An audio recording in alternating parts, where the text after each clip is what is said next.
Everyone, आज हम start कर रहे हैं हमारा लेक्चर नंबर 3 इशू शेयर्स। यहाँ से हमारा प्रैक्टिकल पोर्शन जो है चैप्टर का वो स्टार्ट हो जाएगा। हम देख लेते हैं लास्ट लेक्चर में हमने क्या किया था। तो लास्ट लेक्चर के अंदर हमने introduction to share capital, kinds of share capital, capital reserve, preliminary expenses, book building, इन सब के ऊपर बात की थी। अभी हम जो करेंगे वो करेंगे कि इशू ऑफ शेयर्स के वे कौन कौन से हैं और सब्सक्रिप्शन क्या होता है ये देखेंगे। सबसे पहले हम देख लेते हैं lecture number 3 of issue of shares के ऑब्जेक्टिव्स क्या क्या है। सबसे पहला ऑब्जेक्टिव जो हम करेंगे वो करेंगे शेयर्स को इशू करने के डिफरेंट वेज, जिनमें से एक है प्राइवेट प्लेसमेंट और एक है public subscription.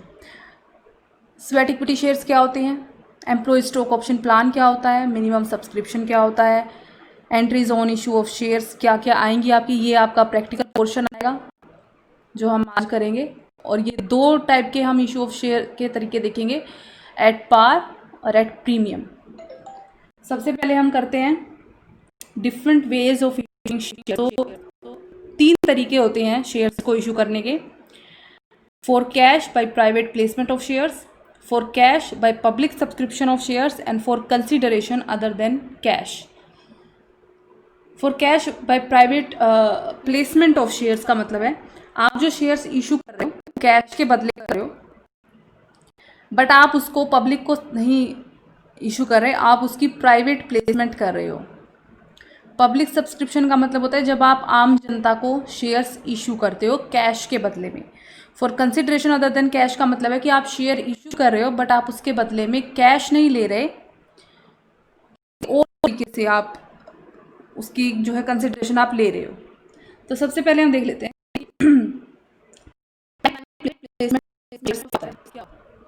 Private placement of share जो है वो आपका डिस्क्राइब किया गया है सेक्शन 42 ऑफ कंपनीज एक्ट 2013 के अंदर। प्राइवेट प्लेसमेंट ऑफ शेयर कब होता है, जब आपकी जो कंपनी है उसके जो डायरेक्टर्स हैं वो इतने कॉन्फिडेंट होते हैं कि उनको जितनी भी कैपिटल की रिक्वायरमेंट है वो सारी की सारी कैपिटल की रिक्वायरमेंट वो अपने जान पहचान के लोगों से या उनको प्राइवेटली प्लेस करके शेयर्स को वो गैदर कर सकते हैं। उनको पब्लिक को शेयर इशू करने की ज़रूरत नहीं होती है। प्राइवेट सोर्सेज से और प्राइवेट जो कॉन्टैक्ट होते हैं उनके थ्रू वो जितनी भी कैपिटल की उनको रिक्वायरमेंट है वो सारी कैपिटल अरेंज कर सकते हैं। ये कॉन्फिडेंस होता है डायरेक्टर्स के अंदर, कंपनी के अंदर। तो वो क्या करते हैं, वो आम जनता को शेयर इशू नहीं करते हैं, वो अपने जानने वाले जैसे प्रमोटर्स हो गए। प्रमोटर वो लोग होते हैं जो कंपनी को की स्टार्टिंग करते हैं, अपने फ्रेंड्स, अपने रिलेटिव्स, दूसरी जो आपकी कंपनी है उसकी जो ग्रुप कंपनियां हैं, बाकी ग्रुप ऑफ कंपनीज होती हैं, बाकी की जो कंपनियां हैं उस ग्रुप की, उसके शेयर होल्डर्स या म्यूचुअल फंड्स या एनआरआईज को या फाइनेंशियल इंस्टीट्यूशंस को, जैसे एलआईसी हो गया, यूनिट ट्रस्ट ऑफ इंडिया हो गया, industrial credit and investment corporation of India, ICICI आपने नाम सुना होगा। इनको जो है प्राइवेटली शेयर्स को आप सेल करते हो और वहाँ से आप कैपिटल को अरेंज करते हो। ये आप तभी करते हो जब डायरेक्टर्स को पूरा भरोसा होता है कि जितनी कैपिटल उनको चाहिए उतनी कैपिटल वो यहाँ से अरेंज कर लेंगे। जब आप प्राइवेट प्लेसमेंट ऑफ शेयर करते हो, जब आप अपने नॉन फ्रेंड्स, रिलेटिव्स वगैरह को जब आप शेयर इशू कर रहे हो, तो उस केस में आपको कि आप पब्लिक ये करते हो, शेयर इशू इस टाइप के शेयर, ये आपकी कंपनी है, ये शेयर प्राइस है, ये प्रोसेस। तो केस में आपको प्रोस्पेक्टस इशू करने की जरूरत नहीं होती है, लेकिन प्रोस्पेक्टस की बदले में आप एक ड्राफ्ट प्रोस्पेक्टस करते हो जिसको हम करते हैं statement in lieu of prospectus, यानी प्रोस्पेक्टस के बजाय आप एक स्टेटमेंट देते हो। और इसको आपको क्या इसमें भी आपका जो है सारी इन्फॉर्मेशन होती है शेयर्स और कंपनी से रिलेटेड, और इसको आपको रजिस्ट्रार के पास फाइल करवाना होता है 3 दिन के अंदर अंदर। फर्स्ट अलॉटमेंट जो है शेयर्स की होने से पहले, अलॉटमेंट का मतलब होता है जब आप एक्चुअल में शेयर्स को जिन्होंने शेयर खरीदे हैं उनको देते हो, अलॉट करते हो। Statement in लिeu of prospectus shall be signed by every person who is named therein as a director or proposed director of the company or by his agent authorizing in writing। मतलब हर एक person जो company का director है या propose director है या उनका agent है उसके द्वारा जो है स्टेटमेंट इन लिeu of prospectus के ऊपर सिग्नेचर होने चाहिए जब आप उसको रजिस्ट्रार के पास सबमिट कराते हो।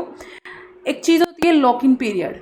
जब आप प्राइवेट प्लेसमेंट के थ्रू आप किसी को शेयर्स अलॉट करते हैं, फॉर एग्जांपल ये कोई कंपनी है ABC, और इस कंपनी में जो डायरेक्टर्स हैं उनमें से मैं एक किसी की फ्रेंड हूँ या रिलेटिव हूँ, और मैं उसके कुछ शेयर्स परचेज करती हूँ, वहाँ से उनसे लेती हूँ। जब मैं उन शेयर्स को परचेज करती हूँ तो उसके बाद अलॉटमेंट होने के बाद जब उन शेयर का मालिकाना हक मेरे पास आ जाता है, उसके बाद 3 साल तक मैं उन शेयर को आगे सेल नहीं कर सकती। तो 3 साल तक मुझे वो शेयर अपने पास रखने पड़ेंगे डेट ऑफ अलॉटमेंट से, जब उसका मालिकाना हक एक्चुअल में मेरे पास गया। तो इसको हम कहते हैं लॉक इन पीरियड, मतलब तब तक के लिए वो शेयर लॉक हो गए, तब तक मैं उन शेयर्स को सेल नहीं कर सकती। अगर मुझे उन शेयर्स को किसी और को सेल करना है तो उसके लिए मुझे 3 साल के लिए रुकना पड़ेगा। ये होता है प्राइवेट प्लेसमेंट ऑफ शेयर्स। अब हम दो एक इंपॉर्टेंट चीज देख रहे हैं। एक होता है आपका sweat equity share, stock option. दोनों ऐसे तरीके होते हैं जिसमें आप शेयर्स को अलॉट करते हो लेकिन उसके बदले में कोई कैश नहीं ले रहे हो आप, या बहुत ही कम ले रहे हो। जैसे आप देखते हैं स्वेट इक्विटी शेयर्स क्या होते हैं। Equity shares issued by company to its employ और directors at a discount. Cash ले आप इसमें जो शेयर्स होते हैं इस sweat equity shares and employ stock option plan के अंदर, इनको आप प्राइवेटली प्लेस करते हो। प्राइवेट का मतलब, प्लेस करने का मतलब है अपने कंपनी के एम्प्लॉयज़ को ही या डायरेक्टर्स को ही आप शेयर इशू कर रहे हो, या किसी पर्सन ने आपको अपनी कोई इनोवेशन दी है या उसने कोई टेक्निकल स्किल का या एक्सपर्टीज़ का फ़ायदा आपने उठाया है, उसको उसके बदले में आप शेयर इशू कर रहे हो डिस्काउंट के ऊपर, ठीक है। For consideration other than cash, ये दूसरा पॉइंट है कि आप, ये तो है कि डिस्काउंट है, डिस्काउंट कम प्राइस पे, और ये है आपका कि आप कैश नहीं बल्कि किसी और चीज़ के बदले में उनको शेयर इशू करते हो। जब भी आप कोई चीज़ खरीदते हो, जब भी आप किसी की मदद लेते हो, जैसे आप अपने घर पे मैकेनिक बुलाते हो कोई चीज़ ठीक कराने के लिए, तो उस मैकेनिक को की आप एक्सपर्टीज़ का फ़ायदा उठाते हो और उसके बदले में उसको पैसा देते हो।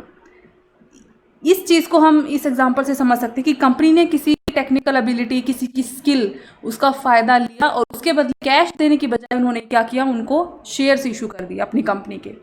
फ़ायदा क्या होगा कि जिसके पास शेयर्स गए हैं उसको उसके ऊपर डिविडेंड मिलता रहेगा। वो उन शेयर्स को अगर मार्केट प्राइस बढ़ जाता है तो आगे सेल कर सकता है प्रॉफिट के ऊपर। तो इन दो तरीक़ों से आप जो कंपनी है वो स्वेट इक्विटी शेयर्स को इशू करती है, अपने एम्प्लॉयज़ को, अपने डायरेक्टर्स को एट ए डिस्काउंट, और किसी ऐसे पर्सन को जिसकी नो हाउ यानी कोई टेक्निकल स्किल, कोई खासियत उसकी, या फिर इंटेलेक्चुअल प्रॉपर्टी राइट यानी उसने कोई चीज़ इनोवेट की है, उसकी ने कोई चीज़ क्रिएट की है, जब आप उस चीज़ का फ़ायदा उठाते हो, अपनी फ़ायदा लेते हो अपनी कंपनी के लिए, उसके बदले में जब आप शेयर इशू करते हो तो वो होते हैं आपके स्वेट इक्विटी शेयर्स कहते हैं हम उनको। स्वेट इक्विटी शेयर जो होते हैं वो जो इक्विटी शेयर्स की नॉमिनल वैल्यू होती है, जैसे मैंने आपको बताया था नॉमिनल वैल्यू जो आपकी मेमोरेंडम ऑफ एसोसिएशन के अंदर शो की जाती है। जैसे एक शेयर है जिसकी वैल्यू है 10 रुपये, इसकी नॉमिनल वैल्यू है, तो इसके कम पे, इससे कम प्राइस के ऊपर आप स्वेट इक्विटी शेयर्स को इशू कर सकते हो, जो कि हमने यहाँ देखा था at a discount. Entries for issue of sweat, मतलब एंट्रीज जो होती है, जनरल एंट्री जब हम करेंगे शेयर्स को कैसे इशू करते हैं सेम रहती है, कोई डिफरेंस नहीं होता। जैसे आप नॉर्मल इक्विटी शेयर इशू करोगे वैसे ही आप स्वेट इक्विटी शेयर्स इशू करोगे। सेक्शन 54 कंपनीज एक्ट 2013 में जो है क्या कहा गया है कि एक कंपनी में issue sweat equity shares of A class of shares already issued.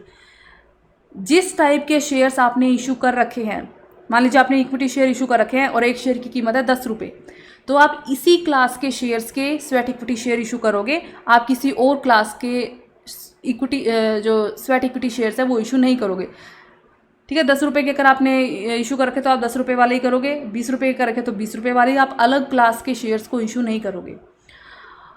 ये कुछ कंडीशंस दी गई हैं सेक्शन 54 ऑफ कंपनीज एक्ट 2013 में, इनका पूरा होना ज़रूरी है आपको इशू करने के लिए। पहला क्या है, the issue of sweat equity share is authorised by a special resolution passed by the company general meeting.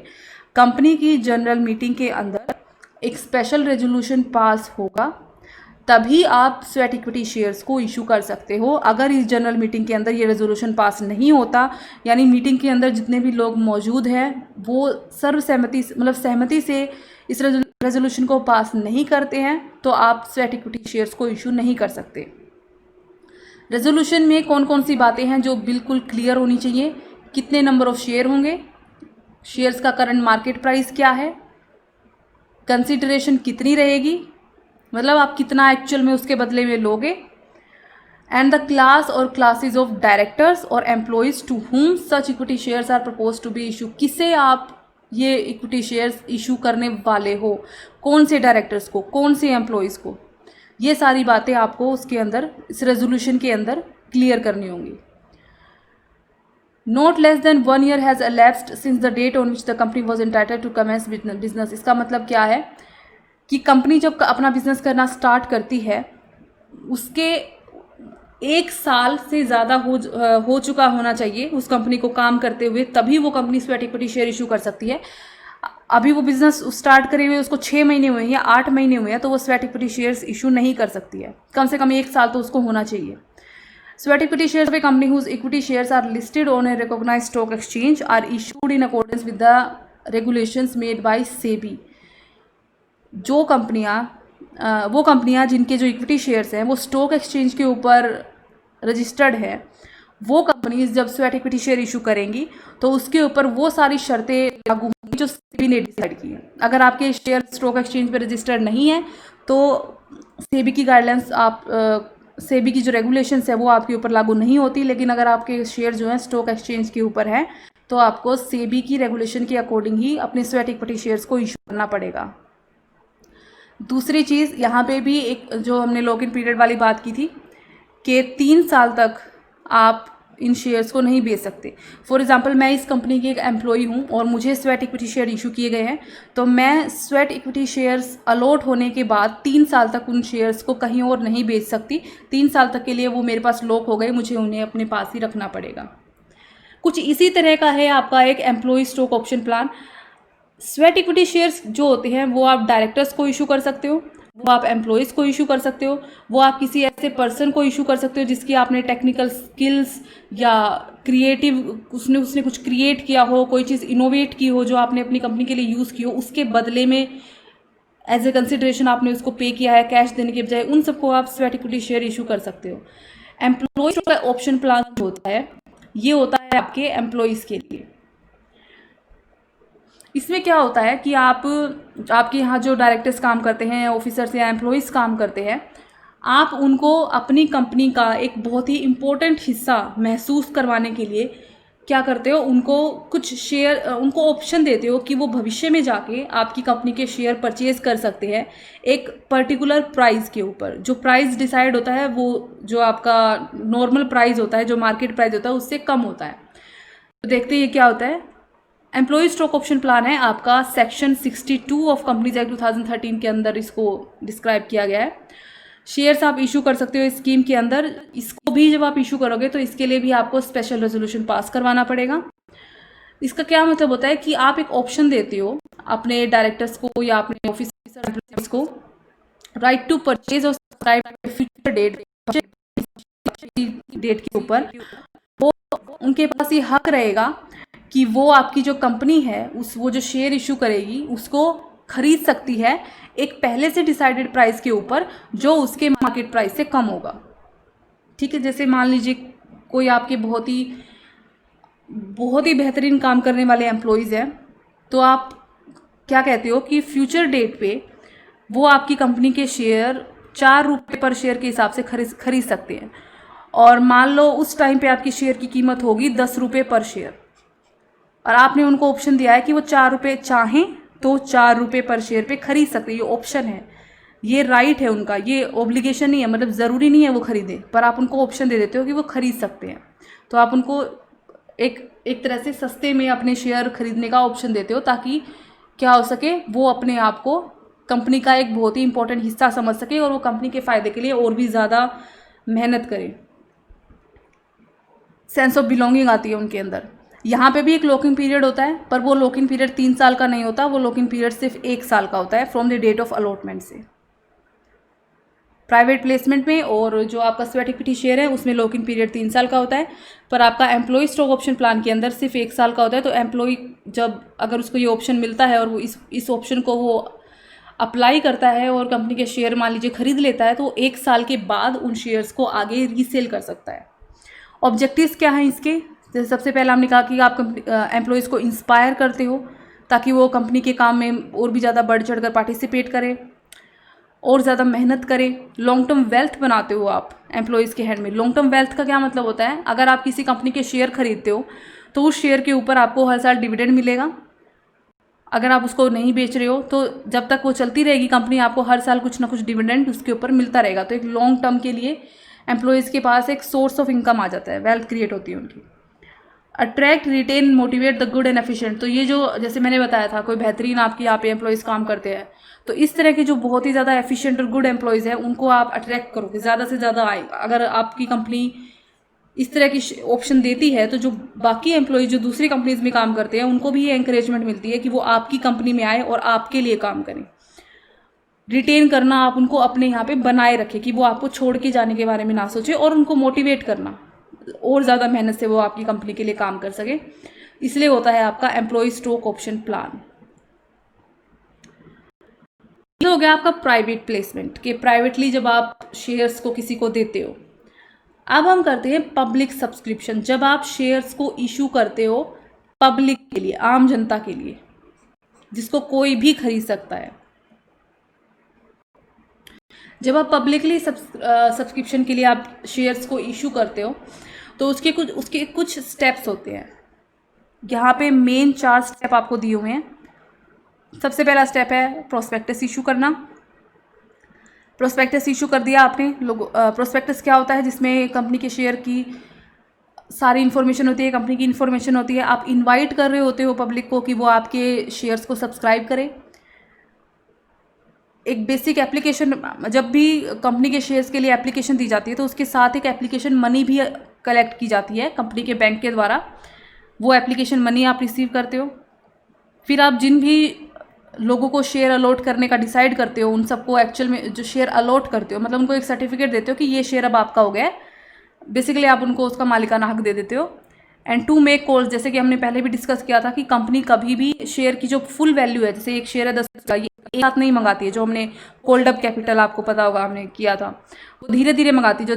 तो मान ले 4 रुपये उन्होंने एप्लीकेशन पे मंगा लिए, 4 उन्होंने अलॉटमेंट के टाइम पे मंगा लिए, और 1 रुपया उन्होंने फर्स्ट कॉल में मंगा लिया, 1 रुपया उन्होंने सेकेंड कॉल में मंगा लिया। तो कॉल का मतलब है कि आप अलॉटमेंट के बाद इंस्टॉलमेंट के अंदर आपके जो शेयर होल्डर है उनसे शेयर्स की जो अनकॉल्ड जो पैसा है, जो उन्होंने अनपेड जो पैसा है, वो आप उनसे मंगाते हो।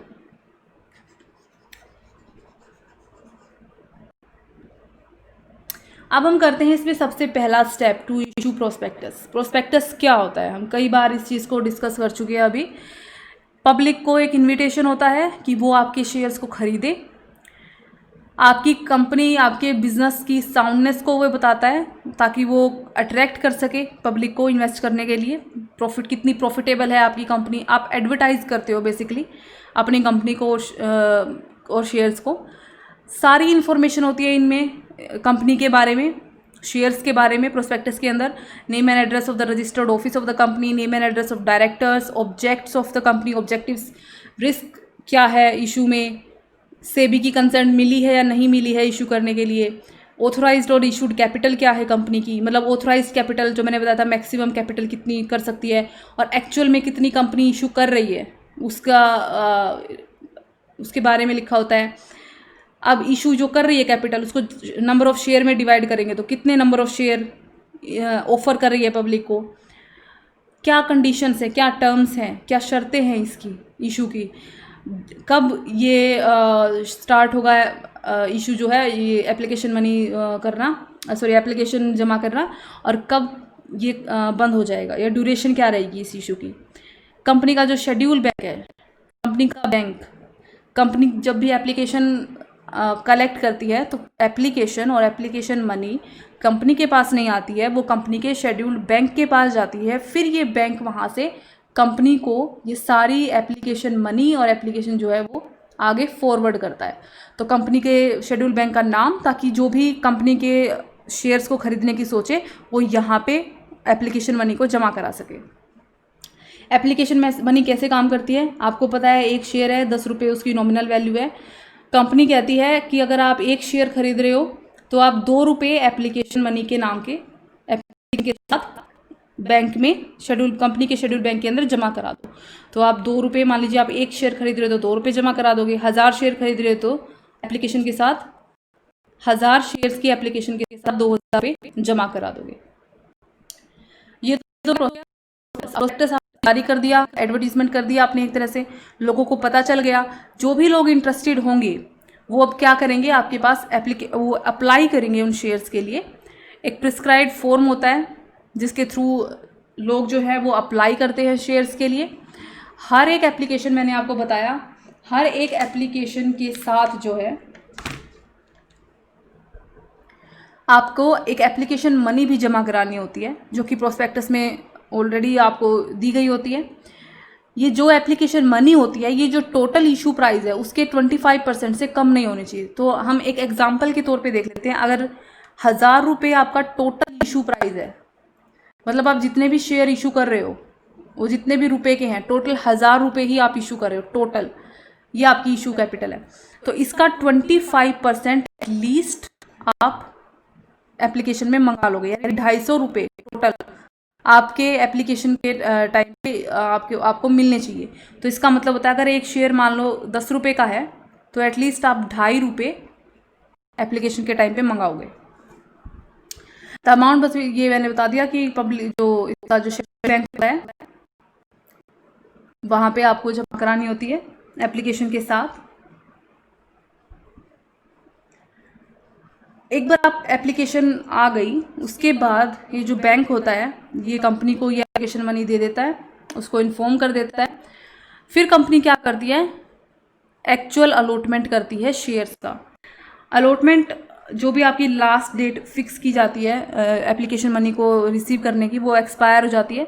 तो बैंक जितनी भी एप्लीकेशन है वो सारी की सारी कंपनी को आगे फॉरवर्ड कर देता है। फिर क्या होता है, डायरेक्टर जो कंपनी के डायरेक्टर हैं वो अब शेयर्स को अलॉट करते हैं। पर आप शेयर को, एक बहुत इंपॉर्टेंट शर्त है, एक चीज़ होती है मिनिमम सब्सक्रिप्शन।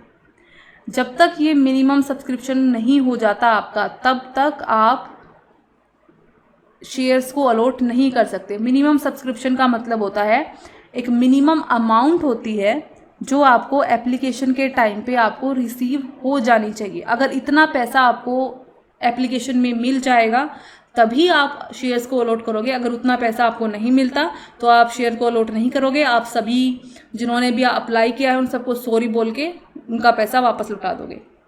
कितना होता है ये मिनिमम सब्सक्रिप्शन, अभी हम आगे देखेंगे।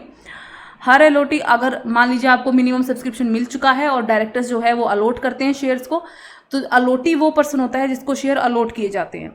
उसको एक शेयर सर्टिफिकेट दिया जाएगा और एलिजिबल नंबर ऑफ शेयर जिसमें लिखा होगा कि उसको कितने शेयर इशू किए गए हैं। तो आपको एक सर्टिफिकेट मिलता है। अलॉट करने का मतलब है आपको एक मालिकाना हक मिल गया, आपको एक सर्टिफिकेट मिल गया कि इतने शेयर अब आपके हो गए हैं। अगर ओवर सब्सक्रिप्शन हो जाता है, ओवर सब्सक्रिप्शन का मतलब है कि आपने जितने शेयर इशू करे थे, 100 शेयर इशू करे थे, लेकिन आपके पास इतनी सारी एप्लीकेशन आ गई, 150 शेयर्स के लिए आ गई। तो उस केस में क्या होता है, आप प्रोपोर्शनेट बेसिस पे शेयर्स को जो है वो अलॉट करते हो।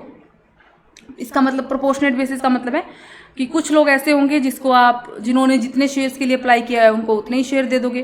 कुछ लोग ऐसे होंगे जिन्होंने पाँच शेयर के लिए अप्लाई किया होगा लेकिन आप उसको 5 नहीं दे सकते, आप उसको सिर्फ 2 दे दोगे।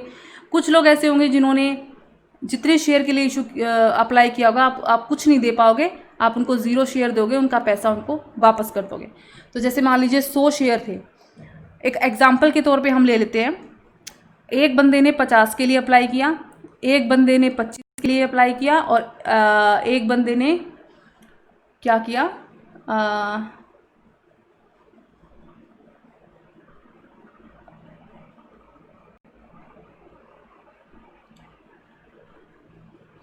चलो ऐसे करते हैं, एक ने 100 के लिए अप्लाई किया, एक ने 50 के लिए अप्लाई किया और एक ने 25 के लिए अप्लाई किया, ठीक है। और आपको 175 शेयर्स की एप्लीकेशन मिल गई। 3 पर्सन ने अप्लाई किया, एक एग्जाम्पल हाइपोथेटिकल, ऐसा होता नहीं वैसे। तो ओवर सब्सक्रिप्शन हो गया। आपने एप्लीकेशन मांगी थी सिर्फ 100 शेयर के लिए, 100 ही शेयर इशू करे थे और आपको मिल गई 175 शेयर के लिए। इस तरह से 3 लोगों ने अप्लाई कर दिया, एक ने 100 के लिए, एक ने 50 के लिए, एक ने 25 के लिए। अब क्या हुआ, अब आपको ये डिसाइड करना है कि आपको किसको कितने शेयर देने हैं प्रोपोर्शन पे। तो मान लो आप इसको 50 के 50 शेयर दे रहे हो, इसको आप इतने मांगे उतने नहीं पाओगे तो आप इसको आधे शेयर दे देते हो, और इसको आप कुछ देते, इसका पैसा एप्लीकेशन का जो इसने जमा करा था वो इसको वापस लौटा देते हो। तो इसको कहते हैं प्रोपोर्शनेट बेसिस के ऊपर जब हम शेयर को इशू करते हैं। जो एक्चुअल में जब आप प्रोपोर्शनेट बेसिस पे वो करते हो, इसका एक प्रॉपर फॉर्मूला होता है, वो हम जब प्रैक्टिकल क्वेश्चन करेंगे आपको ज़्यादा अच्छे से समझ में आएगा। आप जिन को आप अलॉट करते जाते हो उनको आप एक लेटर ऑफ अलॉटमेंट, इसके अंदर प्रोपोर्शनेट पे लेटर ऑफ अलॉटमेंट देते जाते हो, और जिसको आप अलॉट नहीं कर पाते उसको आप क्या देते हो, लेटर ऑफ रिग्रेट, कि आपको खेद है कि आप शेयर इशू नहीं कर पा रहे हो, और उनकी एप्लीकेशन मनी आप उनको वापस लौटा देते हो। तो ये होता है जब आप अलॉटमेंट हो। अब हम मिनिमम सब्सक्रिप्शन, अब ये मिनिमम सब्सक्रिप्शन होता क्या है वो अब हम देख लेते हैं। Section 39 subsection 1 of companies act 2013 इसमें मिनिमम सब्सक्रिप्शन के बारे में बताया गया है। The amount which in the opinion of the director is the minimum to be raised by issue of share so as to provide for the following requirements. Directors की opinion में वो minimum amount जो आपको इस issue of share से कम arrange करनी होती है। आपने जितने शेयर, आपने अगर 1000 रुपये के शेयर इशू करे हैं, ओके, तो 900 रुपये तो आपको इस इशू से मिलने ही मिलने चाहिए। 900 के लिए तो आपके 900 रुपये के लिए तो आपके शेयर सब्सक्राइब होने चाहिए, तभी आप आगे जो है अलॉटमेंट करोगे। अगर 900 रुपये ही आपके लिए शेयर आपके लिए जो है सब्सक्राइब नहीं होते हैं तो फिर जाने का कोई फ़ायदा नहीं है। तो ये जो है डायरेक्टर अपने ओपिनियन से एक मिनिमम अमाउंट कर देते हैं। अच्छा, एक चीज़ और मैं बता दूं, हाँ, हमने एक चीज़ देखी थी कि एप्लीकेशन के टाइम पे वो पूरा रुपया नहीं मंगाता। जैसे मान लो 100 शेयर थे, 10 रुपये का एक शेयर था, टोटल कैपिटल 1000 है, ये इशूड कैपिटल है, ये इशू शेयर है, ओके। 2 रुपये आपने मंगाए एप्लीकेशन के टाइम पे, तो कोई भी पर्सन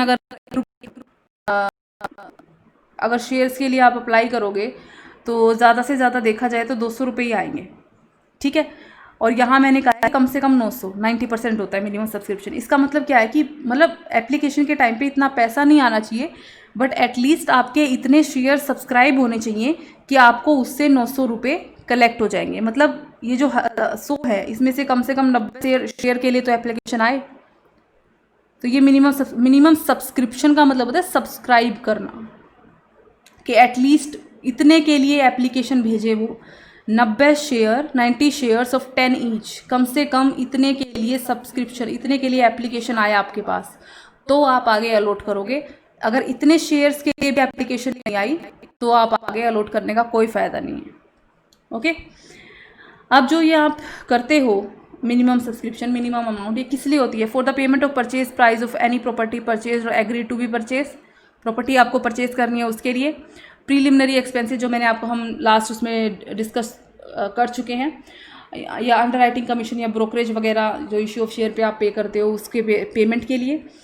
कोई मनी आपने कंपनी ने बोरो कर रखी है उसकी पेमेंट के लिए, इन सब पर्पजेज़ के लिए। प्रॉपर्टी खरीदी है उसके लिए आपने कोई पैसा बोरो किया था, या प्रीलिमिनरी एक्सपेंसेस जब आपके हुए थे उस टाइम पे वो पे करने के लिए आपने कोई पैसा बोरो किया था, अब उसको आपको चुकाना है उस उधार को, तो उसके लिए। वर्किंग कैपिटल के लिए, वर्किंग कैपिटल आपकी वो कैपिटल होती है जो आपको रोज़मर्रा के काम में चाहिए होती है। 2 टाइप की कैपिटल होती है आपकी, एक होती है फिक्स्ड और एक होती है वर्किंग। फिक्स्ड कैपिटल होती है जो आपने एक बार बहुत सारी कैपिटल मान लीजिए लगा ली, प्रॉपर्टी खरीद ली 5 लाख की। वर्किंग कैपिटल होती है जो हर रोज़ के काम के लिए आपको कैपिटल चाहिए होती है, जितना पैसा हर रोज़ का काम चलाना। जैसे मान लीजिए मिठाई की दुकान है, हर रोज़ वो समोसे मिठाइयाँ बनाता है, तो फिक्स्ड कैपिटल लगी होगी उसकी, जो उसने बर्तन खरीदे होंगे या दुकान का किराया होगा, बिजली का बिल होगा, इस तरह की जो वो फिक्स्ड कैपिटल होती है उसके लिए जो पैसा उसने लगाया है। वर्किंग कैपिटल होती है रोज़ वो समोसे या मिठाइयाँ बना रहा है तो उसका जो मटेरियल आता है, ठीक है, रोज़ का जो खर्चा निकलता है उसके लिए जो कैपिटल चाहिए होती है। Any other expenditure required for usual conduct of business, मतलब रोज़मर्रा के काम के लिए कोई और खर्चा हो रहा है आपका, तो वो सारा उस सब के लिए इस मिनिमम अमाउंट की ज़रूरत होती है।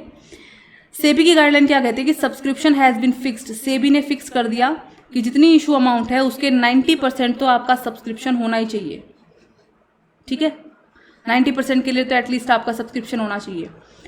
अब सेक्शन 39 सब सेक्शन 3 है एक और, जो कहता है the company has to get minimum subscription within 30 days. अब इसने टाइम की भी लिमिट लगा दी कि 30 दिन के अंदर अंदर मिनिमम सब्सक्रिप्शन आपके पास हो जाना चाहिए जब आपने प्रोस्पेक्टस को इशू कर दिया। अगर कंपनी फेल हो जाती है मिनिमम सब्सक्रिप्शन को रिसीव करने से इस 30 दिन के अंदर, तो कंपनी अब अलॉट नहीं कर सकती है शेयर्स को, वो सारी एप्लीकेशन मनी को अगले 15 दिन के अंदर वापस लौटा देगी। तो मान लीजिए मैंने 1 मई कब करें 1 अप्रैल को प्रोस्पेक्टस जारी किया है, 30 अप्रैल तक मेरे पास चाहिए, मेरे कम से कम अलॉट उसमें से 90% के लिए सब्सक्राइब कर दे पब्लिक। अगर नहीं करती है तो 15 मई तक मुझे सारी एप्लीकेशन का पैसा वापस करना पड़ेगा। अगर मैं इन 15 दिन में पैसा आप नहीं कर पाते, डिले हो जाता है अगर कंपनी से, तो कंपनी अब इसके ऊपर इंटरेस्ट देगी जिसकी रेट आपको दी गई है 15% पर एनम डिलेड पीरियड के लिए। ये था हमारा मिनिमम सब्सक्रिप्शन।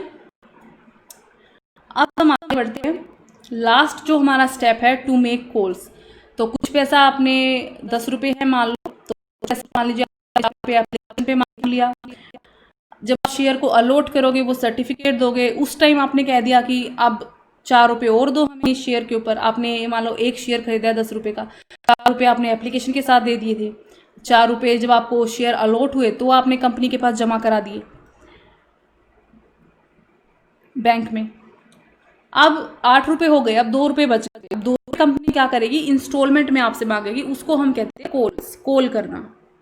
ठीक है, तो अगर कंपनी एक ही कॉल में मांग लेती है तो हम उसको कहते हैं फर्स्ट फाइनल कॉल। एक कॉल में मांग लेती है। अगर 2 मांग आपकी first call, second and final 3 में मांगेगी तो फर्स्ट सेकंड थर्ड फोर्थ, 4 में मांगी तो first second third and fourth, इस तरह से हो जाएगा। 2 रुपये बच गए, 1 रुपया एक बार मांग लिया, 1 रुपया अगली बार मांग लिया, तो ये 2 कॉल हो गई आपकी। क्या होती हैं ये? सब्सिक्वेंट इंस्टॉलमेंट होती हैं। जो पैसा बच गया इंस्टॉलमेंट है, जब भी वो कंपनी डिमांड करेगी आपको देना पड़ेगा। सबको हम first call, second call, third call, final call इस तरह से बुलाते हैं। जो आपके आर्टिकल ऑफ एसोसिएशन है उसके अंदर दे रखा होता है कि आपको कैसे कॉल्स को मांगना है, उसके अकॉर्डिंग आपको करना पड़ेगा।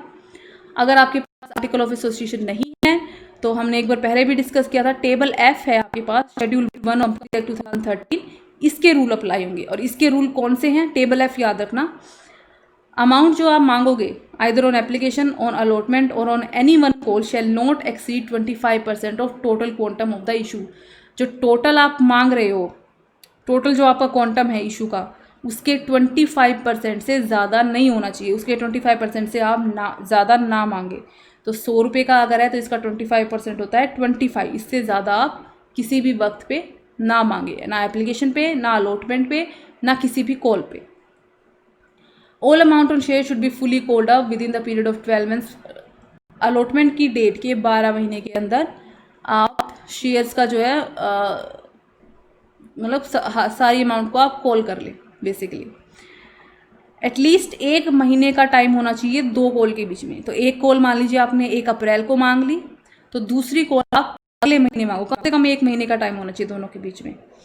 और 14 दिन का नोटिस आपको देना चाहिए शेयर होल्डर को अमाउंट पे करने के लिए। ऐसा नहीं हो कि आज मैंने नोटिस निकाला कि कल कॉल का पैसा दो, नहीं, 14 दिन का आपको उनको नोटिस देना पड़ेगा। 14 दिन का टाइम आपको देना पड़ेगा। कॉल आप यूनिफॉर्म बेसिस पे करोगे on all the shares with in the same class of shares. ये वही है, सेम शेयर के लिए आप जो है कॉल करोगे। एक कॉल लेटर आप जारी करोगे जिसमें कॉल की अमाउंट, कैसे वो पैसा जो है वो देना है, किस एड्रेस के ऊपर वो पैसा भेजना है, उस पैसे को भेजने की लास्ट डेट क्या है, ये सारी चीज़ें आपकी उसके ऊपर लिखी होंगी। जैसे प्रोस्पेक्टस में हमारे पास सारी इन्फॉर्मेशन होती है, वैसे यहाँ पे कॉल के बारे में सारी इन्फॉर्मेशन होगी, कब देना है, कितना देना है, कहाँ देना है, ये सारी चीज़ें। तो ये हमारा लास्ट स्टेप होता है यहाँ पे to make calls. Practical section जो है हम में देखें तो हमने डिफरेंट वेज कर लिए for cash, private and public. एक आता है आपका अदर देन कैश, तो जो आपका स्वेट इक्विटी शेयर है उसमें भी हमने किया था अदर देन कैश क्या होता है। आगे हम और देख लेंगे इसको। तो ये दो चीज़ ये हमने कर लिए। सारे पब्लिक सब्सक्रिप्शन क्या होता है हमने देख लिया, मिनिमम सब्सक्रिप्शन देख लिया हमने क्या होता है। अब हम आ जाते हैं ये इन तीन चीज़ों के ऊपर, entries on issue of share and issue of share at par and issue of share at premium. आज हम दो ही तरीके issue of share at discount है उसकी कुछ अलग करते हैं। हमने स्वेट इक्विटी शेयर में पढ़ा था कि आप डायरेक्टर और एम्प्लॉय को डिस्काउंट पे इशू कर सकते हो, वो कर सकते हो आप, पब्लिक को नहीं कर सकते, वो हम नेक्स्ट लेक्चर में देखेंगे। अभी हम फिलहाल सिर्फ issue at par and issue at premium देखेंगे।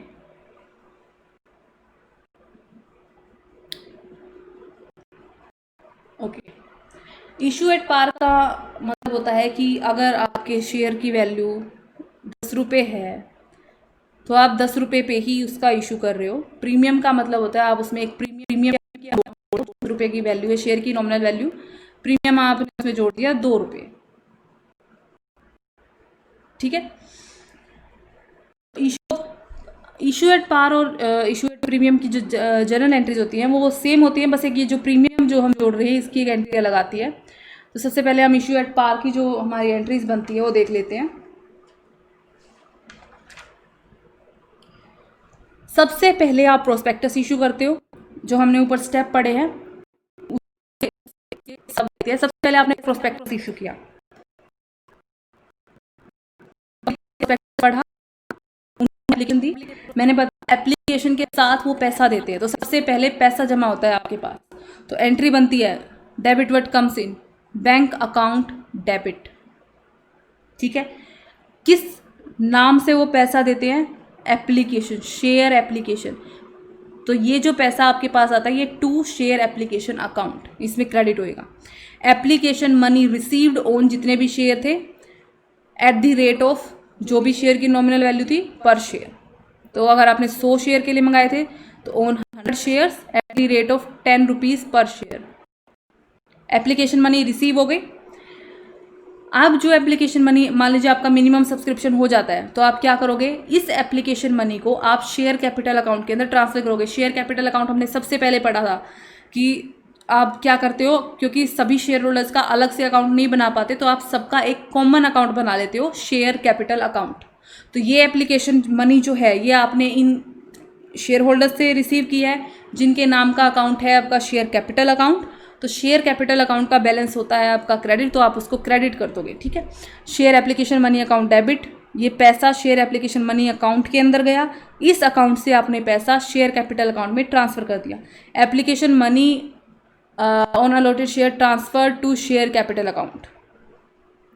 अगर कुछ शेयर्स ऐसे हैं जिसको आपने, कुछ पर्सन ऐसे थे जिनको आपने कोई शेयर अलॉट नहीं करे, तो आप उसको पैसा वापस दे दोगे। तो पैसा आने की एंट्री थी bank account debit to share application account, तो पैसा वापस करने की एंट्री हो जाएगी share application account debit to bank account. यहां तक आपका एप्लीकेशन का स्टेप पूरा हो गया। हम मान के चल रहे हैं हमारा मिनिमम सब्सक्रिप्शन हो चुका है। जब मिनिमम सब्सक्रिप्शन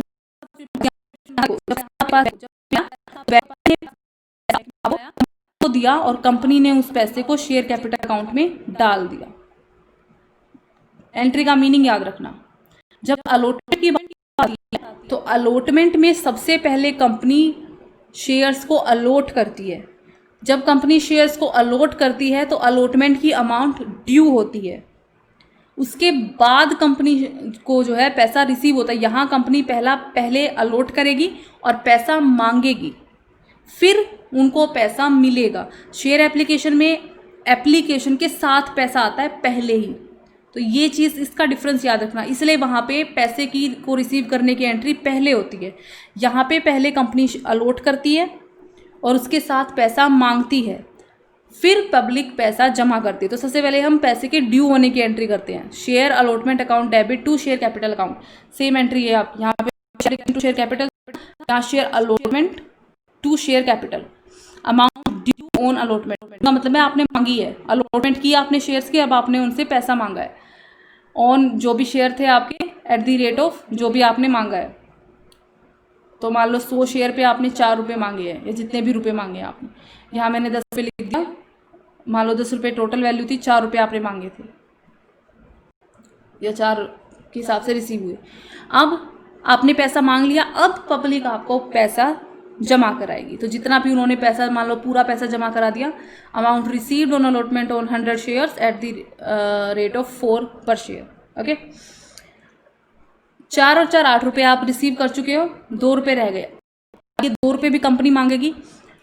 कॉल की और अलॉटमेंट की एंट्री सेम होती है, पहले आप मांगते हो फिर आपको पैसा मिलता है।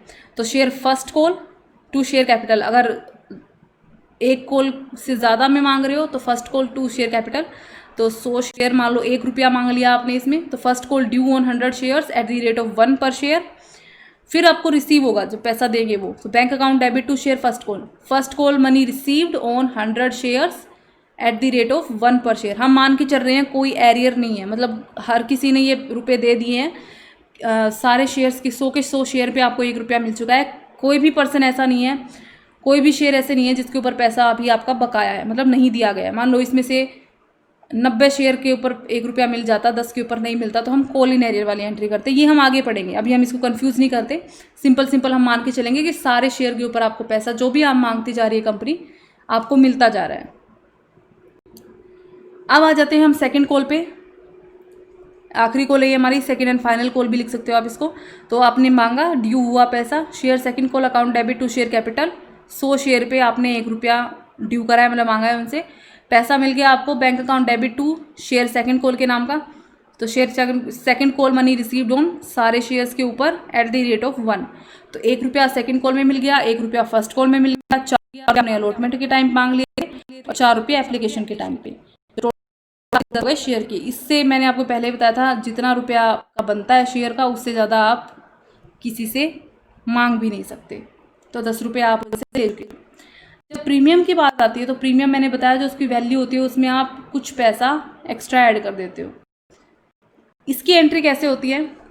अब ये जो प्रीमियम है, इस प्रीमियम का पैसा कंपनी एप्लीकेशन के टाइम पे भी मांग सकती है और इस प्रीमियम का पैसा कंपनी अलॉटमेंट के टाइम पे भी मांग सकती है। ये कंपनी के ऊपर डिपेंड करता है वो कब मांगती है।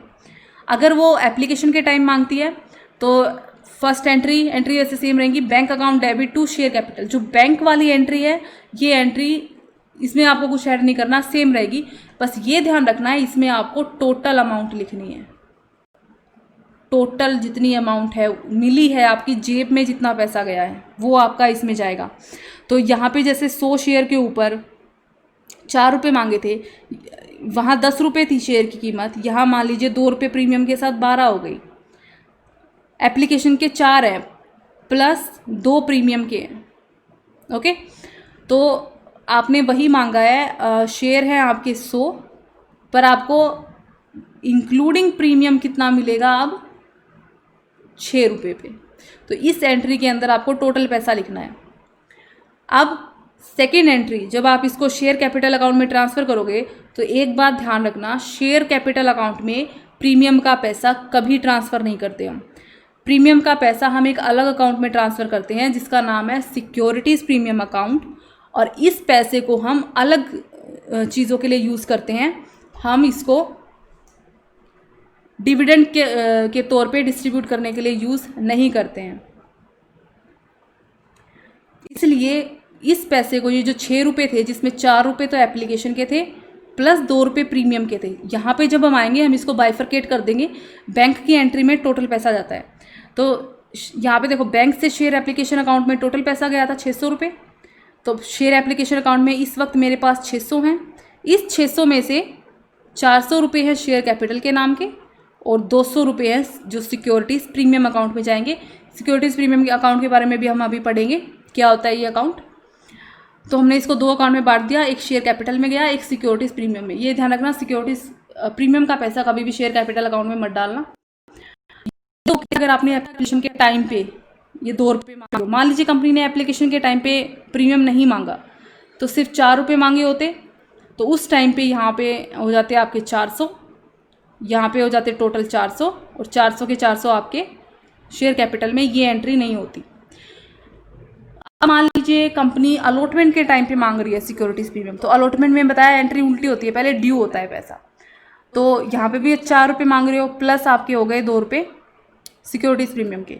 तो अलॉटमेंट के टाइम पे टोटल पैसा ड्यू कितना हो रहा है, 6 रुपये, 100 शेयर है तो 600 ड्यू हो रहा है, जिसमें से 400 शेयर कैपिटल में जाएंगे और 200 जाएंगे आपके सिक्योरिटीज प्रीमियम में। ये पैसा आपने मांगा है।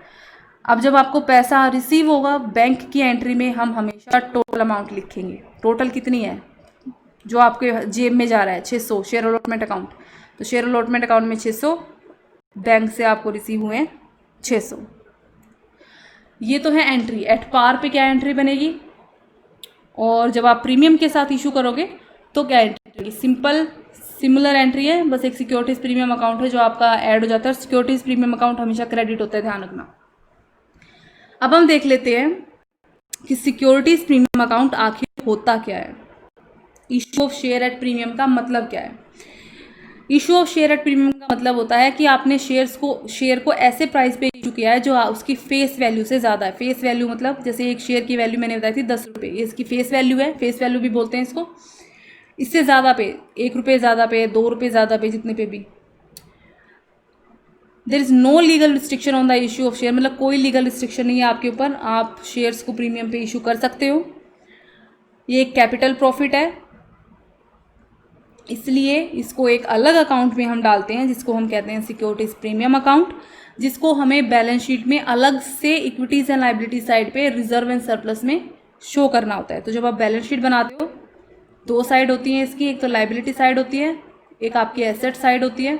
तो यहाँ इक्विटी एंड लाइबिलिटी साइड जो होती है, यहाँ पे रिजर्व एंड सरप्लस की जो हेड होती है उसके अंदर आप सिक्योरिटीज प्रीमियम अकाउंट के नाम से इसकी अमाउंट डालते हो, और शेयर कैपिटल आपकी यहाँ जाती है। तो आप इनको बाइफरकेट कर देते हो दोनों अमाउंट को। Section 52 sub section 2 of companies act 2013 के अंदर सिक्योरिटीज प्रीमियम के अमाउंट को आप किस किस चीज़ के लिए यूज़ कर सकते हो ये बताया गया है। तो आपकी जो प्रीलिमिनरी एक्सपेंसेस है उनको पे करने के लिए यूज़ कर सकते हो। आपके कोई एक्सपेंस, कोई कमीशन, कोई डिस्काउंट अलाउड था जो इशू ऑफ शेयर्स पे था, ध्यान रखना, इशू ऑफ शेयर से रिलेटेड, उसको राइट ऑफ करने के लिए कर सकते हो। इसके ऊपर आपने कोई एक्सपेंस किया था, डिस्काउंट अलाउ किया था, तो आपको उस जो सिक्योरिटीज़ प्रीमियम के नाम पे जो आपने अमाउंट रिसीव की उसके अगेंस्ट आपने उसको राइट ऑफ कर दिया। ओके, राइट ऑफ का मैंने आपको पहले भी एक बार बताया था। आपको बोनस शेयर इशू करने हैं अपने एम्प्लॉयज़ को। बोनस आप पैसे के रूप में भी दे सकते हो, और बोनस के रूप में आप एम्प्लॉयज़ को फ्री में कुछ शेयर्स भी इशू कर सकते हो। तो ये जो बोनस शेयर इशू करेंगे ये आप सिक्योरिटीज प्रीमियम की अमाउंट में से इशू करोगे। For providing for the premium payable on redemption of redeem member preference share और डिबेंचर, जब आप प्रेफरेंस शेयर को रिडीम करते हो, उसका पैसा वापस लौटाते हो, उस टाइम पे अगर आप प्रीमियम के ऊपर रिडीम कर रहे हो, मतलब जितने के ये शेयर थे उससे ज़्यादा पैसे पर आप रिडीम कर रहे हो, तो ये जो रिडीम के टाइम पे आप प्रीमियम पे करोगे, इसका पैसा आप इस प्रीमियम में से जो आपने इशू से आपने जो रिसीव किया है उससे आप पे कर सकते हो। बाई आपने खुद के शेयर, आप कंपनी ने खुद के शेयर इशू कर रखे थे और अब वो अपने खुद के शेयर ही वापस खरीद रही है शेयर होल्डर से, या सेक्शन 68 के अंदर कोई और सिक्योरिटी लिखी हुई है अपनी ही इशू की हुई, उसको वापस खरीदती है, तो उस केस में जो पैसा यूज़ होता है वो भी आप सिक्योरिटीज़ प्रीमियम अकाउंट से निकाल सकते हो। तो ये कुछ यूजेज हैं जो आप प्रीमियम का कर सकते हो। सिक्योरिटीज प्रीमियम अकाउंट से जो पैसा आप निकालते हो वो आप सिर्फ इन चीज़ों के लिए यूज़ कर सकते हो, इसके अलावा आप नहीं यूज़ कर सकते। डिविडेंड पे करने के लिए यूज़ नहीं कर सकते आप इस पैसे को। तो ये आपकी कुछ एंट्रीज हैं। अब हम इसके एग्जांपल्स देखेंगे, इलस्ट्रेशन, कि जब आप एट पार इशू करते हो और जब आप प्रीमियम पे इशू करते हो, तो दोनों में एंट्रीज में, जनरल एंट्रीज में हम बनाएंगे कि प्रैक्टिकल क्वेश्चन के अंदर क्या फ़र्क पड़ता है। तो सबसे पहले हम ये कर रहे हैं एट पार, जितने का आपकी फेस वैल्यू थी उतने ही आप उतने का ही शेयर इशू कर रहे हो। जैसे एक शेयर की फेस वैल्यू है 10 रुपये और आप इस शेयर को 10 रुपये पे इशू कर रहे हो, ठीक है। तो इलस्ट्रेशन नंबर 2 देखते हैं हम। एक्स लिमिटेड एक कंपनी है जिसने एप्लीकेशन मंगाई है 4 लाख शेयर्स के लिए और एक शेयर की कीमत है 10 रुपये। तो टोटल जो इशूड कैपिटल है वो है आपकी 40 लाख। पेमेंट कैसे करनी है आपको? 3 रुपये एप्लीकेशन पे मांगे आपने, 2 रुपये आपने अलॉटमेंट पे मांगे, 3 रुपये आपने फर्स्ट कॉल पे मांगे और 2 रुपये आपने फाइनल कॉल पे, जिसको आप सेकंड एंड फाइनल कॉल पे बोल सकते हो। वैसे फाइनल कॉल ही नॉर्मली हम कहते हैं इसको, क्योंकि आखिरी है ये। तो 3 और 2 5 और 3 8 और 2 10, टोटल 10 रुपये आपने मांगे हैं 4 अलग अलग इंस्टॉलमेंट में। All the shares were applied, मतलब सभी शेयर्स के लिए एप्लीकेशन आई है, ना कम के लिए आई है ना ज़्यादा के लिए। तो मिनिमम सब्सक्रिप्शन आपका पूरा हो चुका है। You are required to prepare journal entries, ledger accounts and opening balance sheet of the company assuming that all sums due on the allotment and calls have been received। मतलब आपको सारा पैसा मिल चुका है, कोई एरियर नहीं है। जितना आपने मांगा था सभी शेयर होल्डर्स ने टाइम टू टाइम पैसा दिया है आपको। शेयर इशू एक्सपेंसेस हुए हैं कुछ आपके 60,000। 20,000 fully paid shares are also issued to promoters for their service. इन शेयर्स के अलावा आपने प्राइवेट प्लेसमेंट भी की है। ये पब्लिक सब्सक्रिप्शन है जो आपने पब्लिक को किया है, और प्रमोटर्स को आपने प्राइवेट प्लेसमेंट की है 20,000 शेयर्स की। तो आप हमें इन सब की अब एक जर्नल एंट्री बनानी है। तो सबसे पहले हमने जो पब्लिक को इशू करे हैं उसकी जर्नल एंट्री बना लेते हैं। तो जब आप एप्लीकेशन प्रोस्पेक्टस इशू किया, आपने एप्लीकेशन मांगी, तो उस टाइम भी जो हमारी वो एंट्री होती हैं, bank account debit to share application account, application money आपने रिसीव की, और share application account debit to share capital, जब आपने इस मनी को कैपिटल अकाउंट में ट्रांसफर कर दिया। तो ये 2 एंट्री हम बना लेंगे।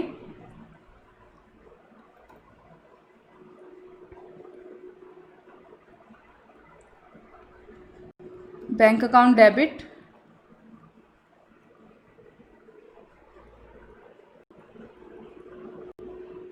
To share application account. Share थे आपके 4 लाख। हमेशा ये नीचे जो हम नोट लिखते हैं हमेशा लिखना है आपको, और प्रॉपर वे में लिखना है। जो यहाँ पे मैंने जैसे करा हुआ है, एप्लीकेशन मनी रिसीव्ड ओन इतने share eight the rate of पर शेयर, ये आपको प्रॉपर तरीके से लिखना है। मैं एक बार यहाँ पे छोटे समझाने के लिए और ऐसे भी लिख रही हूँ। तो शेयर है आपकी 4 लाख और एप्लीकेशन मनी जो आप मांग रहे हो वो है आपका 3 on application at the rate ₹3 per share. तो कितना हो गया? ये 4 दिए 12 लाख रुपए आपके एप्लीकेशन पे आपने रिसीव किए हैं।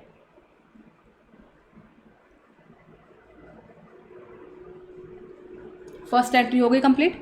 दूसरी एंट्री हमारी होती है, इस पैसे को अब हमें कैपिटल अकाउंट में ट्रांसफर करना है। तो शेयर एप्लीकेशन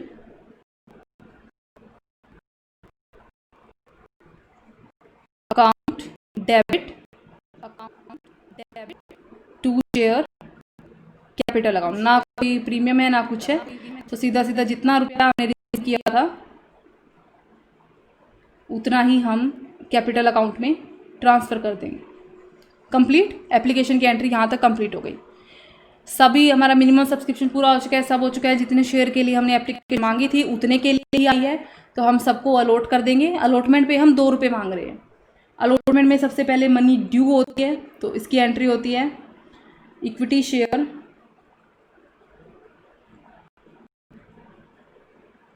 पूरा लिखना है। इक्विटी मैंने यहाँ लिखा नहीं है, तो ये पूरा equity share allotment account debit to equity share capital account. सबसे पहले ड्यू होने की एंट्री करेंगे। ड्यू कितने हो रहे हैं हमारे? 4 lakh share eight the rate of 2 पर शेयर। लिखना है, हमने वहाँ पे लिखा था कि allotment money due on 4 lakh shares at the rate of 2 पर शेयर। ये हो गए आपके टोटल 8 लाख रुपए।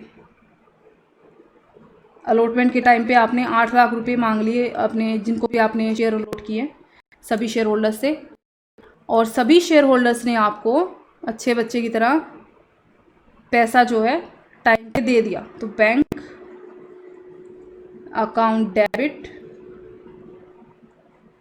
टू इक्विटी शेयर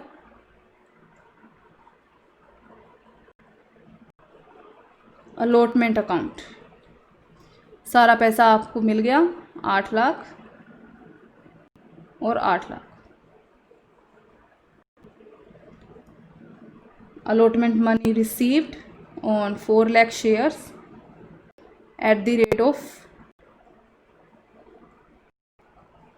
2 पर शेयर। अलॉटमेंट हो गई हमारी, अलॉटमेंट खत्म। नेक्स्ट हमने क्या किया, 3 रुपये मंगाए फर्स्ट कॉल पे और 2 रुपये मंगाए फाइनल कॉल पे। तो कॉल की एंट्री सेम होती है जैसे अलॉटमेंट की होती है। इससे पहले ड्यू होगा equity share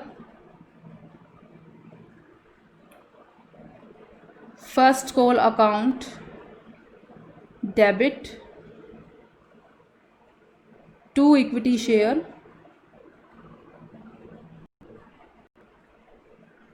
capital account. 4 lakh share हैं at the rate of 3 per share. 12 lakh आपने फर्स्ट कॉल पे मंगाया,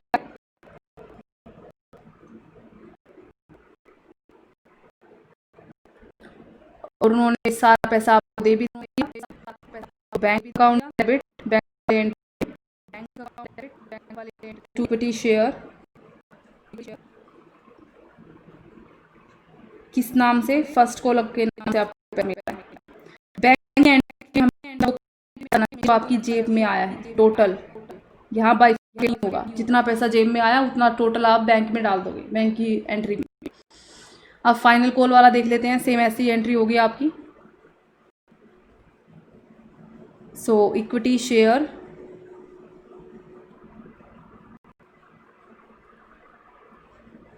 final account debit to equity share capital account. तो 4 लाख सभी शेयर आपने रिसीव कर लिया एट द रेट ऑफ 2 पर शेयर। 4 दूनी 8, तो 8 लाख यहाँ रिसीव हो, मतलब ड्यू हो गए आपके, मांगे हैं अभी आपने। और अब शेयर होल्डर्स ने आपको जब सारा पैसा चुका दिया फाइनल कॉल पे, तो बैंक में पैसा आ गया हमारा, तो bank account debit to equity share final call के नाम से। तो फाइनल कॉल 8 लाख 8। तो final call amount received on 4 lakh shares at the rate of, पूरा लिखना है हमें। यहाँ हो गया हमारा फाइनल कॉल तक, जब हमने इतनी फाइनल कॉल की थी वहाँ तक हमें सारा पैसा जो है वो मिल चुका है। अब हमारी जो कंपनी है उसने कुछ शेयर इशू एक्सपेंसेस थे आपने जब शेयर को इशू किया तो उसके ऊपर आपके बहुत से एक्सपेंसेस भी होंगे। आपने प्रोस्पेक्टस जारी किया होगा तो उसको आपने प्रिंट भी करवाया होगा, फिर आगे पब्लिक को पहुंचाया होगा, तो खर्चा हुआ होगा बहुत सारा। टोटल खर्चा हुआ है आपका 60,000। तो आपने खर्चा पे किया है, आपने खर्चा पे किया है मतलब पैसा गया है आपके पास से, तो बैंक हो जाएगा 2। और किस नाम से पैसा गया है, शेयर। आपने एक्सपेंस पे किए हैं तो एंट्री हमारी जो एक्सपेंस की एंट्री बनती है वैसे ही बनेगी, share issue expenses account debit to, ये पार है, पार पे किए हैं तो सिंपल एंट्री आपकी 60,000 का खर्चा था, तो 60,000। तो यहाँ हमारा जो लिखेंगे हम नोट वो हो जाएगा एक्सपेंसेस इनकर्ड ऑन, जो भी रीज़न था आपका इशू ऑफ शेयर्स, किस चीज़ की एंट्री की आपने। अब एक लास्ट एंट्री रह गई, हमने क्या किया है, हमने प्रमोटर्स को जो है उनकी सर्विस के बदले में शेयर इशू करें। तो हमने प्राइवेट प्लेसमेंट किया है शेयर की। प्रमोटर्स जो होते हैं वो हमारी कंपनी जब स्टार्ट होती है तो वो उस टाइम कंपनी को जो है खड़ा करने में शुरुआत में वो अपनी जो है सर्विस देते हैं। उस सर्विस के बदले में हमने उनको पैसा नहीं दिया, हमने उनको क्या किया है, हमने उनको शेयर इशू कर दिए। तो प्रमोटर्स जो होते हैं वो कंपनी को इनकॉर्पोरेट करते हैं। तो ये जो हम पे कर रहे हैं उनको, वो हम कर रहे हैं इनकॉर्पोरेशन कॉस्ट। जो प्रमोटर्स को हम जो चुका रहे हैं वो इनकॉर्पोरेशन कॉस्ट है, क्योंकि उन्होंने हमारी कंपनी को बनाया है, इनकॉर्पोरेट किया है। तो इनकॉर्पोरेशन कॉस्ट अकाउंट डेबिट, जैसे हमारा एक्सपेंस था, ये भी एक्सपेंस ही है, लेकिन इसके बदले में हमने पैसा नहीं दिया, इसके बदले में हमने इक्विटी शेयर दिए। उसकी एंट्री हो जाएगी incorporation cost account debit to equity share capital account. तो जो भी आपका रीज़न था कि 20,000 fully paid share issued to promoters for their service. Okay, तो 20,000 शेयर थे और 10 रुपये का एक शेयर है, तो 2 लाख रुपये। सेम एंट्री है, बस यहाँ पे हमने क्या किया है, एक्सपेंसेस के बदले पैसा दिया है, या हमने उनको उनकी सर्विस के बदले शेयर दे दी, पैसा नहीं दिया। पैसा दिया तो यहाँ बैंक हो जाता।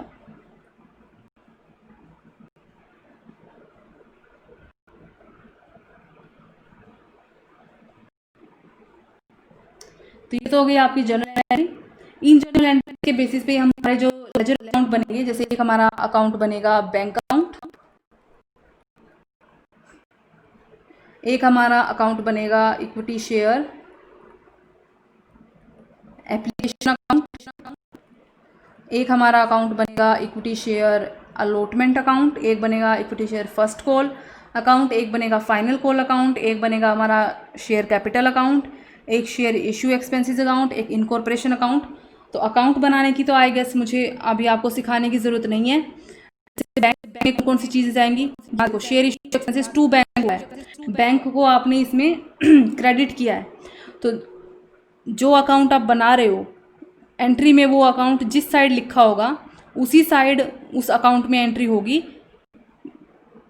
दूसरे के नाम की। तो बैंक अकाउंट में जब ये एंट्री होगी तो बैंक क्रेडिट साइड पे लिखा हुआ है, तो बैंक अकाउंट में क्रेडिट साइड पे एंट्री होगी शेयर इशू एक्सपेंसेस के नाम पे, क्योंकि हमने बैंक को क्रेडिट किया है इस अमाउंट से।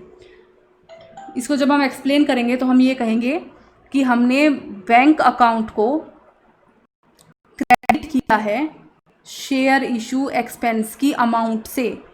तो बैंक अकाउंट को हमने क्रेडिट किया, ये क्रेडिट साइड है एक्सपेंसेस के नाम। बैलेंस शीट को हम कैसे बनाएंगे, बैलेंस शीट के अंदर जो आप एंट्री करोगे, फिलहाल हमारे पास कोई रिजर्व सरप्लस में कुछ है नहीं, तो यहाँ इक्विटी एंड लायबिलिटी साइड पे आपकी एक ही एंट्री बनेगी। एक शेयर होल्डर्स फंड है आपका, शेयर होल्डर फंड के अंदर एक ही एंट्री बनेगी आपकी शेयर कैपिटल के नाम की, जो टोटल कैपिटल आपने अरेंज की है। टोटल कैपिटल आपने कितनी अरेंज की है, टोटल कैपिटल आपने अरेंज की है 4 लाख शेयर थे 10 उसके हिसाब से, तो 4 लाख तो आपने पब्लिक को इशू करे थे, 10 के हिसाब से हो गए 40 लाख, और 2 लाख शेयर आपने प्रमोटर को इशू कर दिए, तो टोटल हो गए आपके पास 42 लाख शेयर। 4 लाख किए आपने पब्लिक को इशू और ये कर दिया प्रमोटर को इशू। तो जिसको भी शेयर आपने इशू करे वो आपका शेयर होल्डर बन गया, चाहे आपने पब्लिक सब्सक्रिप्शन किया हो चाहे प्राइवेट प्लेसमेंट। तो आपका शेयर कैपिटल टोटल आ जाएगा 42 लाख। ठीक है, एसेट साइड पे क्या जाएगा, एसेट साइड पे आपकी 2 चीज़ें जाएंगी। एक तो आपका जाएगा अनअमोर्टाइज्ड एक्सपेंसेस के नाम से, और एक आपका जाएगा कैश एंड कैश इक्विवेलेंट के नाम से।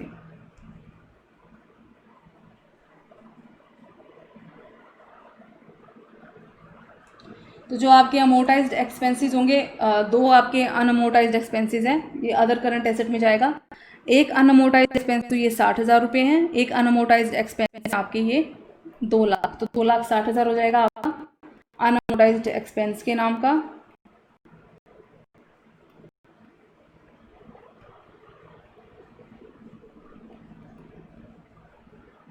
बाकी जब आप कैलकुलेट करोगे तो बाकी का आपका बनेगा 39,40,000 की आपकी कैश एंड कैश इक्विवेलेंट बनेगा। ओके, ये आप खुद से एक बार कैलकुलेट करके देखना।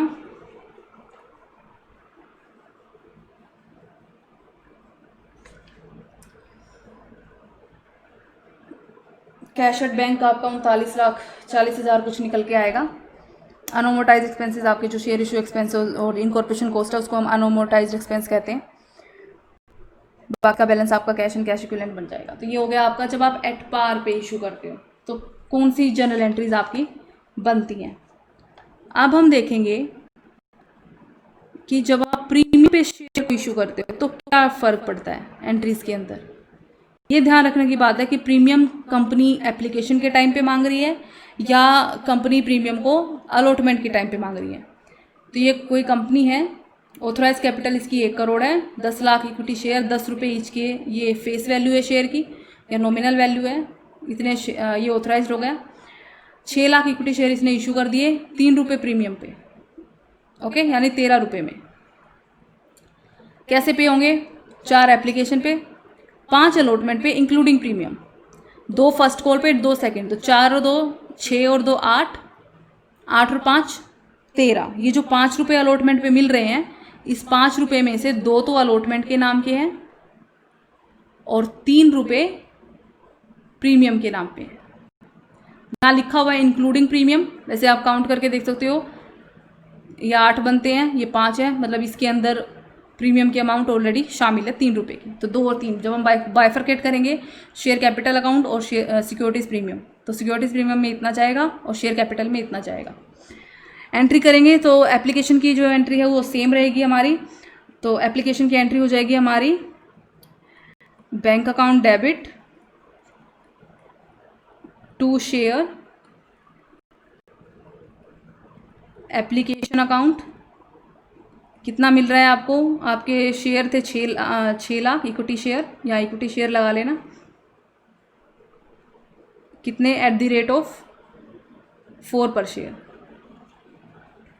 तो ये बन जाएगा आपका टोटल 24 लाख। ये पैसा आपने इक्विटी शेयर एप्लीकेशन अकाउंट पे आपने जो पैसा इकट्ठा किया था 24 लाख, आप इसको कैपिटल अकाउंट में डाल दोगे। तो इक्विटी शेयर कैपिटल अकाउंट को क्रेडिट कर दिया 24 लाख से।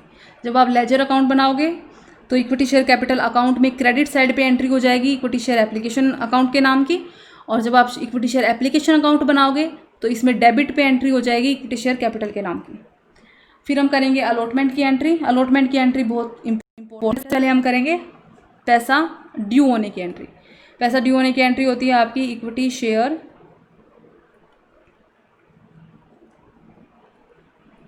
Allotment account debit. अब हमें बाइफरकेट करना है, 2 चीज़ों में ड्यू हो रहा है पैसा, एक तो कैपिटल के नाम का और एक प्रीमियम के नाम का। सिक्योरिटीज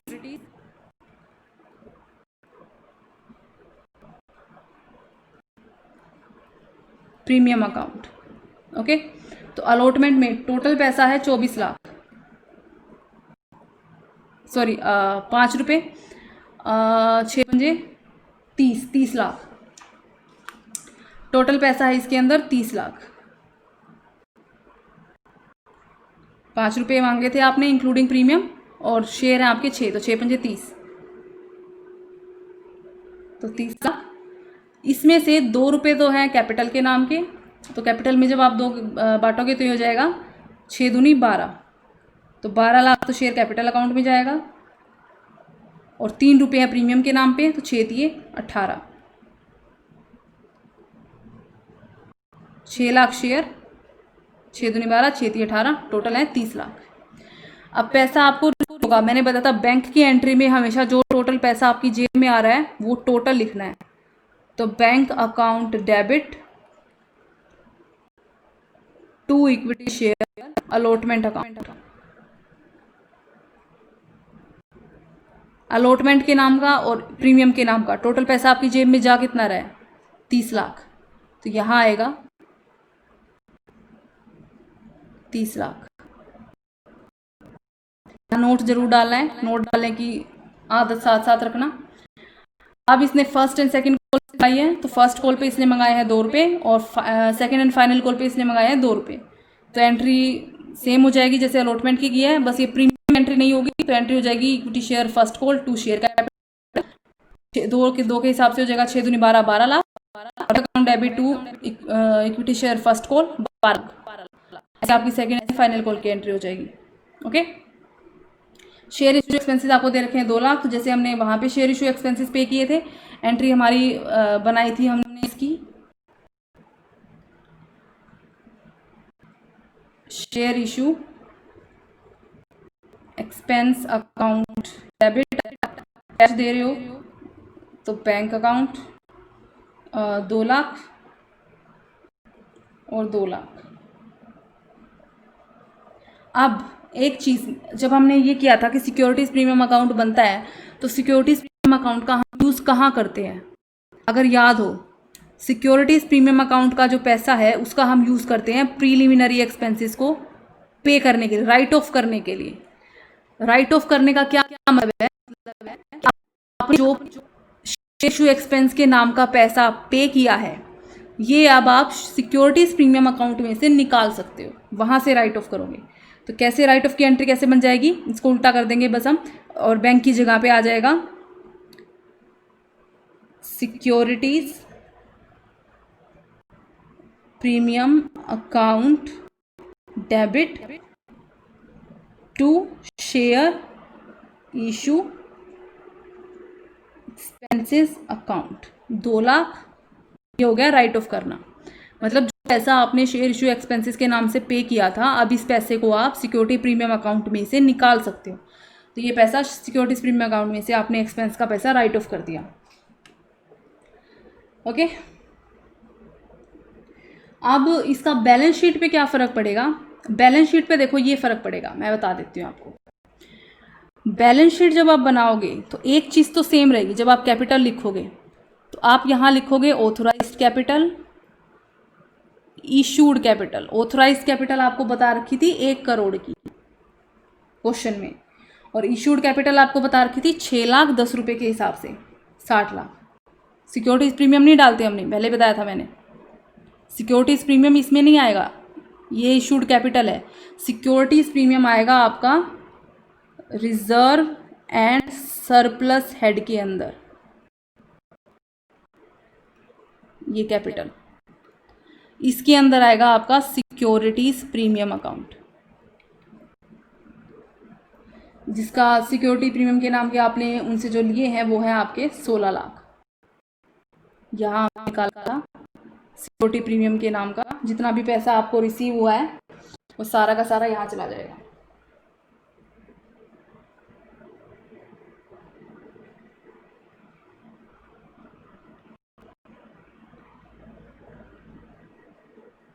कहाँ गया, ये रहा। 18 लाख तो आपको रिसीव हुए थे, और इसमें से आपने 2 लाख शेयर इशू एक्सपेंस है उसको राइट ऑफ कर दिया। तो अकाउंट में मेरे पास पहले 18 लाख थे, उसमें 2 लाख मैंने शेयर इशू एक्सपेंस मतलब ये निकाल दी, तो अब मेरे पास तो फिलहाल मेरे पास है 16 लाख रुपए। ओके, आपका यहाँ जाएगा कैश एंड कैश इक्विवेलेंट में, जो आप कैलकुलेट करोगे वो आपका बनेगा 76 लाख। तो ये बैलेंस हो जाएगा आपका। ओके, 60 लाख 16 लाख हम सिक्योरिटी प्रीमियम का अलग डालेंगे। आपने जब शेयर इशू किए थे टोटल आपकी बन रही थी 6 लाख 10 रुपये, तो इसकी फेस वैल्यू थी प्लस 3, तो 6 लाख गुणा में कितना हो गया 13, ठीक है। टोटल तो ये है, पर इसमें से 10 रुपये तो आपके कैपिटल में जाएंगे, इशूड कैपिटल में, और 3 रुपये आपके जाएंगे सिक्योरिटीज प्रीमियम में। अगर हम ये share issue expenses right of नहीं करते तो पूरे 18 लाख आते हैं, क्योंकि हम share issue expenses right of कर दिए, हम 16 लाख लिखेंगे। और एक बात, इस में जब मैंने बैलेंस शीट बनाई थी तो मैंने यहाँ अनअमोर्टाइज एक्सपेंस के अंदर शेयर इशू एक्सपेंसेस को शो किया था 60,000 के, लेकिन क्योंकि मैंने राइट ऑफ कर दिया, इसलिए अब मैं इसको बैलेंस शीट में नहीं दिखा रही, क्योंकि अब मुझे ये पे नहीं कर रही, ये मैंने सिक्योरिटीज प्रीमियम अकाउंट में से इसको राइट ऑफ मैं कर चुकी हूँ, इसलिए मैंने इसको बैलेंस शीट में शो नहीं किया। यहाँ पे देखो, आपने यहाँ पे 2 लाख रुपए आप इसके नाम के काट चुके हो, तो बैलेंस शीट में अब हमें यहाँ अनअमोर्टाइज एक्सपेंस के नाम से इसको शो हम नहीं करेंगे। ये डिफरेंस है बैलेंस शीट में, जो डिफरेंस पड़ रहा है। ऑलराइट, तो एक डिफरेंस तो ये पड़ रहा है कि हम यहाँ पे शेयर इशू एक्सपेंसेस को शो नहीं करेंगे जैसे हमने वहाँ पे 60,000 किए थे, क्योंकि इन शेयर इशू एक्सपेंस को हम सिक्योरिटीज़ प्रीमियम अकाउंट में से काट चुके हैं पहले से ही, और एक यहाँ पे सिक्योरिटीज़ प्रीमियम अकाउंट के नाम का अकाउंट आ जाएगा रिजर्व एंड सरप्लस में। तो ये था आपका issue of share bar and issue of share at premium. Same entry है, बस एक सिक्योरिटीज़ प्रीमियम के नाम की एंट्री जो आपकी है वो बढ़ जाती है, और जो हमने यहाँ पे के बारे में पढ़ा था, सिक्योरिटीज प्रीमियम के अमाउंट को आप कहाँ कहाँ यूज़ कर सकते हैं। अगर इनमें से कोई भी खर्चा क्वेश्चन में दे रखा है तो हम उसको सिक्योरिटीज प्रीमियम अकाउंट में से राइट ऑफ करेंगे, और उसी तरह से बैलेंस शीट में जब हम रिजर्व एंड सरप्लस में सिक्योरिटीज प्रीमियम को डालेंगे तो उसमें से उसकी अमाउंट माइनस होती चली जाएगी। लेकिन फिलहाल आप सिर्फ ये जो दो आपके बेसिक क्वेश्चन है इनके ऊपर ध्यान देंगे। इलस्ट्रेशन नंबर 2, इलस्ट्रेशन नंबर 3 मैंने कराया है, तो issue of share at premium तक आपको क्वेश्चन अपने निकाल के देखने हैं। कोई भी अगर आपको डाउट होता है, कोई भी आपको प्रॉब्लम होती है तो आप मुझसे पूछ सकते हैं।